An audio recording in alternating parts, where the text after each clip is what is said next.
Assalamualaikum dan selamat pagi semua murid-murid.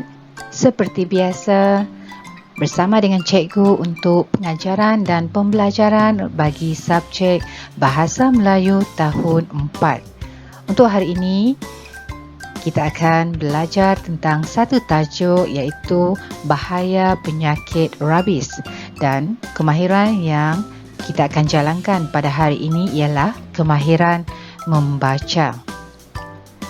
Sebelum itu, seperti biasa, jangan lupa untuk subscribe channel cikgu sebagai tanda sokongan kamu bagi cikgu lebih bersemangat untuk menghasilkan video-video pembelajaran yang seterusnya. Sebelum itu, mari kita lihat standard kandungan untuk tajuk kita pada hari ini, iaitu 2.2 Membaca, memahami dan menakul bahan multimedia. Manakala standard kandungan pula ialah 2.2.1 iaitu membaca dan memahami bahan grafik daripada multimedia untuk membuat gambaran. Baiklah murid-murid, sekarang kamu boleh buka buku teks pada halaman 52. Pada halaman tersebut, terdapat satu bahan grafik yang bertajuk Bahaya Penyakit Rabis. Mari kita baca bersama-sama. Persatuan Kelab Doktor Muda SK Suri Pertiwi mengundang pegawai kesihatan ke sekolah untuk memberikan ceramah. Lihat pada gambar yang diberikan. Murid-murid, jika terdapat anjing liar berkeliaran di kawasan tempat tinggal kamu, laporkannya kepada pihak berkuasa tempatan. Seterusnya, diberikan penerangan tentang satu penyakit iaitu penyakit rabis. Pegawai kesihatan berkenaan telah memberikan satu penerangan tentang penyakit rabis. Nanti kita akan bincangkan secara lebih jelas pada paparan yang berikutnya. Walau bagaimanapun, kamu boleh baca semua maklumat yang terdapat di dalam buku teks kamu.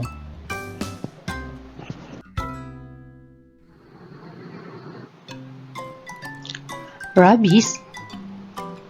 Apakah itu rabis? Tanda dan gejala rabis? Pencegahan? Bagaimana? Selepas ini, kita akan bincangkan satu persatu. Persoalan yang pertama, apakah itu rabis?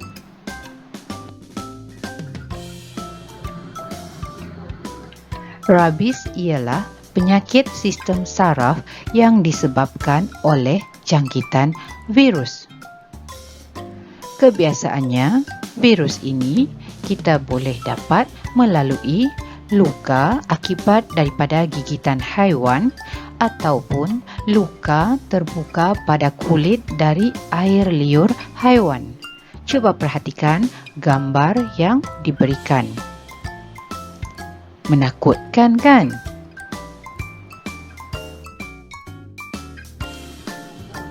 Kita lihat pula tanda dan gejala penyakit rabis.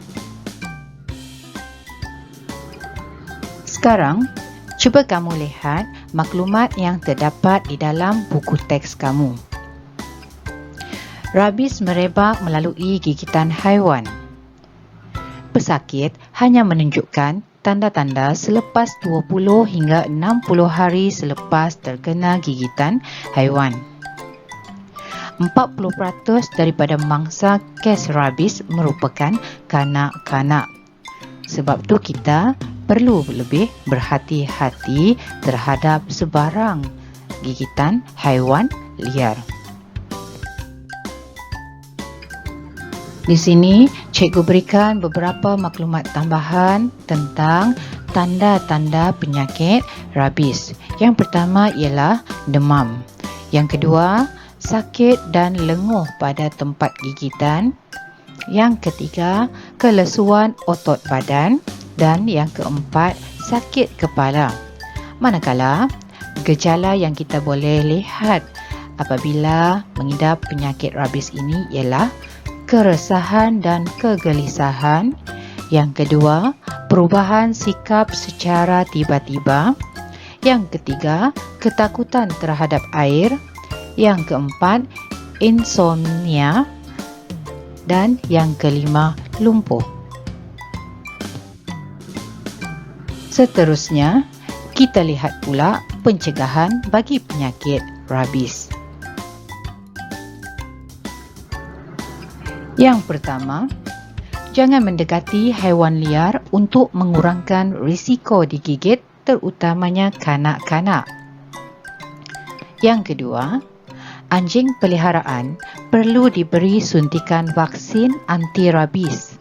Dan yang ketiga, dapatkan rawatan segera di klinik kesihatan atau hospital terdekat jika mengalami gigitan anjing liar. Dan yang keempat, basuh gigitan anjing liar dengan air yang bersih. Maklumat ini juga kamu boleh baca semula di dalam buku teks kamu. Seterusnya, cikgu akan ajar kamu cara untuk membuat gambaran daripada bahan grafik yang cikgu telah tunjukkan, ataupun kamu juga boleh merujuk bahan grafik yang terdapat di dalam buku teks kamu. Di sini, cikgu berikan petikan berpandu untuk membuat gambaran tentang tajuk kita pada hari ini. Kamu perlu salin semula petikan ini di dalam buku teks kamu, kemudian lengkapkan petikan ini berdasarkan bahan grafik tentang tajuk yang kita bincangkan pada hari ini.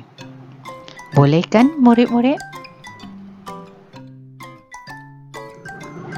Untuk itu, sekian dahulu pengajaran dan pembelajaran pada hari ini. Cikgu harap murid-murid dapat memahami bahan grafik yang kita bincangkan pada hari ini, iaitu tentang tajuk bahaya penyakit rabies.